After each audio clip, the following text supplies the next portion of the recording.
So if you've been touching grass here recently, you've probably noticed that when you drive through a new suburb, there's a odd feeling associated with the place. And the thing is, you really don't have to be looking for a place to live in to notice it. You could really just tell by passing through. Every single house looks the exact same to the next one over and the next after that, lined up down the street in kind of like a perfect grid. There's no big trees in the area, no kids playing outside, or any sign of actual life, to be honest.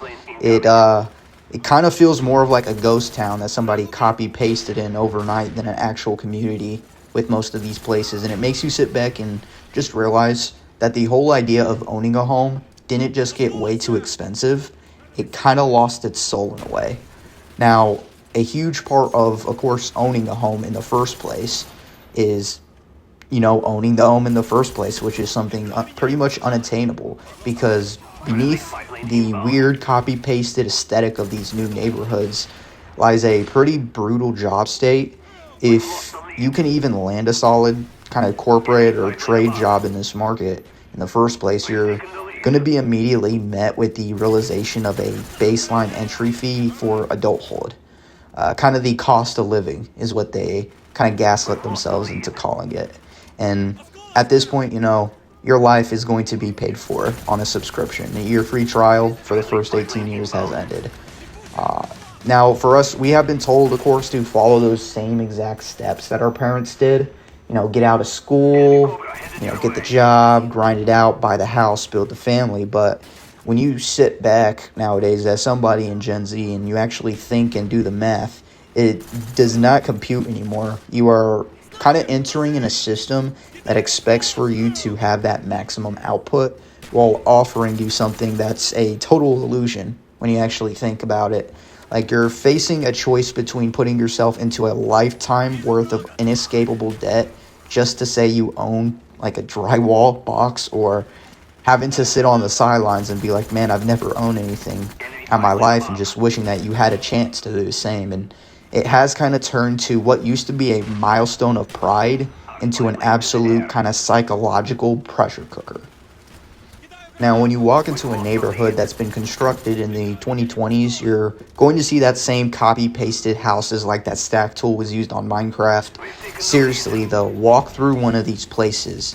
These are real-life liminal spaces and are probably just down the road from you right now. You could feel how empty it is just by being in the place versus you look at a picture of certain neighborhoods or older neighborhoods and you'll see very big trees, kids running around the property and all that type of stuff. And when you go to one of these places, you're constantly going to be reminded of just how empty it is. Like, I live in Texas and I have gone through some of these towns and I have seen legit tumbleweeds just blowing through the street like it's a Western or something.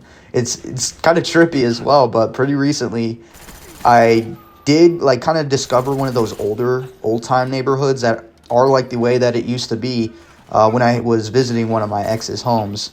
Now, they had the large yards, the big trees, everything, and there were even kids that were playing on the streets, people walking their dogs, like anything you could ask for a lively, bustling neighborhood, they had it. They even had a house on one of the corners that would have a quote on the day, and I really did end up finding that neat. It was a full-blown community, not just a copy-paste bunch of houses masquerading as like a neighborhood. But there was kind of a shift of like an older neighborhood in the neighborhoods that we do see today. So where was the shift of an older neighborhood like that versus what we are seeing being created today? And I think a lot of that is not a lot of people are even living in these houses anymore. Like, the housing market really is just so expensive and pricey to where average Joe, like myself, average Mary, they can't even buy a house at this point without putting themselves, like I said, in a lifetime worth of debt or, years and years of proper planning and execution.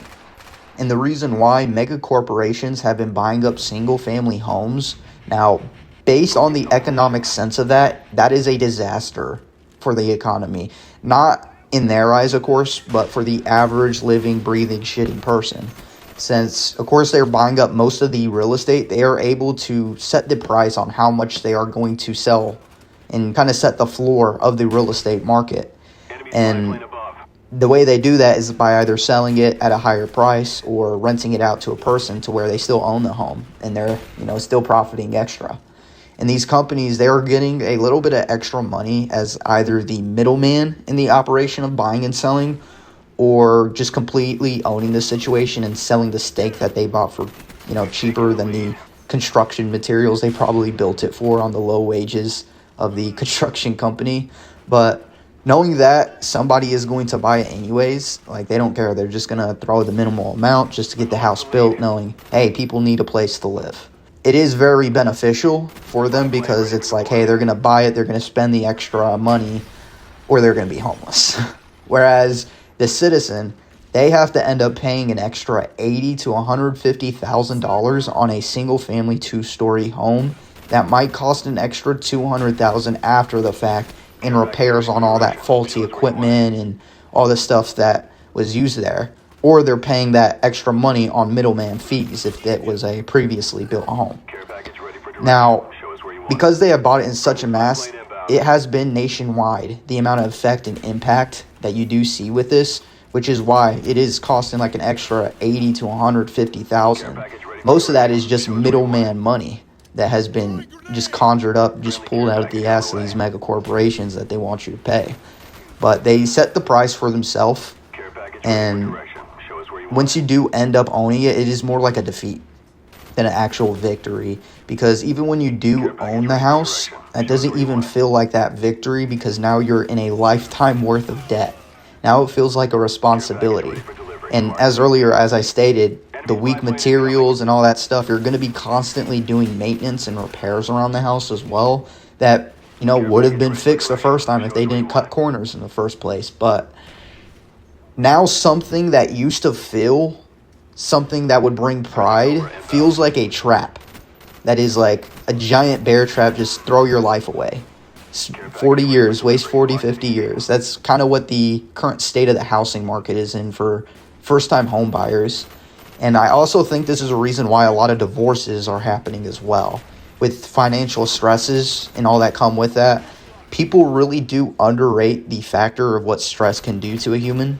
Like, under too much stress, you're going to get emotional and do things you don't mean to do, say things you don't mean to say, which to me feels like a big factor to, divorce in the first place and contributing to that rising rate as we've been seeing. But that's kind of besides the point. I remember back in 2011, when I was a little boy, my parents finally had enough money to buy a 2-story house, a decent 2-story house. Now, that was an actual accomplishment, like a true accomplishment. They even celebrated, got a dog, like it was a good time. There is such a disconnect now in that 15-year gap between then and between 2026, to the point where even the people that were in denial about the bad market, like, even they're agreeable at this point. But when you sit back and think about it, like, what is going to be the alternative when it comes to this? It's like they said, you either do that or you're homeless. Actually, if you sit back and think about it, there are a few alternatives a lot of people don't really think about. Now, one my parents did think about is the country. Country is really good if you value your privacy. My parents, they've had neighbors for the past 25 years, and they've been tired for that for like 10 years ago. So they decided to move in the country back in 2022. If you love the idea of escaping, finding your little corner to hermit in and grow something like a farm to be proud of, unbothered in your own peace in your corner of the world, you grow your own gardens, tend to your own animals. That's a really easy routine to remember. Now, for the people that like the simple life and truly do value their privacy, this right here is going to be the absolute gold mine. You just got to really be careful about developers coming in the area and building around it, because my parents, they do have to move again in spite of that literally happening to them.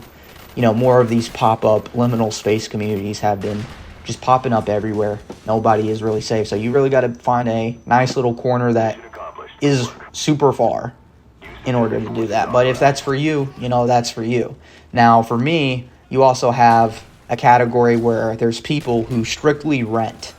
Now, these are the people that hop from one lease to the next, going wherever they want to. 1 year they're in New York, the next year they're in Miami, the next year they're in Texas.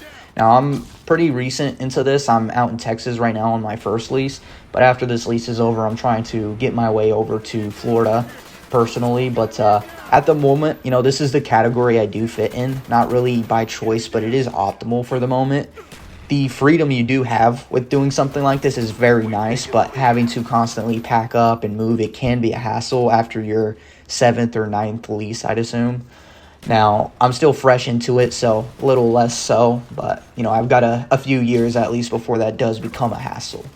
But even after that, they do have a third option here, which is something I do plan on doing after my renter's journey, especially since COVID. This one has really been popping, and this is actually getting a sailboat. There has been interest building into this for many, many years since COVID, especially with the rise in online work and that type of field. Buying a sailboat with a world full of stresses and having to pay the tens to hundreds of thousands of dollars on like rebuilds and retrofits. But in the flip side, you'll never need to pay rent again or a property fee unless you're docking at a marina, just the boat owner's assurance. Because with a boat, a sailboat in particular, you can just kind of pick up your anchor, drop it wherever you want in anchorage for free, and just kind of sit there. Especially with the size of certain sailboats now, they're getting to the point where, you could live in here full time. Now, I want to do this when I move out to like Florida, kind of explore the Bahamas for like a year or two. And there are people that do actually travel even further than that. They're traveling the world, crossing the Pacific Ocean and doing all that type of stuff. This one is a little more of an adventurous type. Now, me being a person who likes adventure, I will take stresses that come with it if that means a reward is on the other end. So I very much fit the archetype of this one. And I do have a long bucket list of exploring those entire Bahama Islands, Caribbeans myself. Now, I don't know about traveling the whole world, but, at least having the boat for a couple of years could be quite an adventure and would save me thousands and thousands of dollars that I'd otherwise just be throwing away on rent. But that last answer shouldn't really inspire confidence in you, because I'm kind of telling you that you have to leave the country and explore the world on anchor. Is the American housing system that cooked to the point where you're better off not living here if you want to actually own property? Not really at the moment. Like, you could still find some really solid deals here or there as long as you put some time and dedication to it. And also, as I previously stated in my last rant about America, all there needs to be is kind of a system correction that stops these companies from buying up these homes and, actually giving these homes back to people. And there will be a huge reversal in pricing and everything that comes with that. At the moment, you need to game plan, kind of bide your time as somebody younger especially, until you're able to do that and kind of go with whatever plan you have set up. Now, personally, the plan I have is I'm going to be a renter for quite a while until I can test out that sailboat life, and then once I get tired of that, I'm pretty sure all the business ventures I have, I'll be able to get my FHA loan on that time and get a triplex. What this exactly means for you is that you just really got to keep your head on a swivel, because literally at any moment, if you're planning on purchasing a home, it can be rug pulled on you or just hiked up in price out of nowhere. And of course, be sure the neighborhood you actually move into is nice. And of course, figure out the right properties that aren't overpriced. Or if you value your privacy, find that little spot out in the country and make sure that's protected as well. But if you're, of course, someone like me, a little more adventurous side, renting around the country or just buying a sailboat to live on for a little bit of time is going to probably be more something that calls to you. But at the end of the day, each person has their own preferences of what they want and what they consider home. And it's up to you to decide what is going to be yours and kind of experiment a little, kind of figure out what you want and what you don't like and all that type of stuff. There's a little bit of a fun process that goes in that. And what I think about the housing market, I don't really think it's like a ticking time bomb. I really think it's more, as a young person, like a chess match. Where, say, you're in the beginning part of the game, you gave up your queen as a freebie. Yeah, it sucks, bad positioning. But with the proper planning, you could still come back and win. And I have done that before, even in chess. So a lot of it is just people making a negative association of thinking that, indefinitely, forever and ever, we're just cooked, when that can be further from the truth, especially with, all the politicians getting on the older side of things. But as I said in the last video, once they all supersede power or end up dying, that's when the actual system correction can start. But give me your opinion on kind of what you think you're going to be able to do. Do you think you're going to be able to buy a house in this lifetime? And if so, what is kind of your plan on doing that, and what type of house calls to you? And do you think my plan is pretty solid? Let me know in the comments down below, and if you enjoyed this video, be sure you like, comment, subscribe so you don't miss out on any future uploads. But outside of that, this is your creepy Uncle Lester. Peace and out.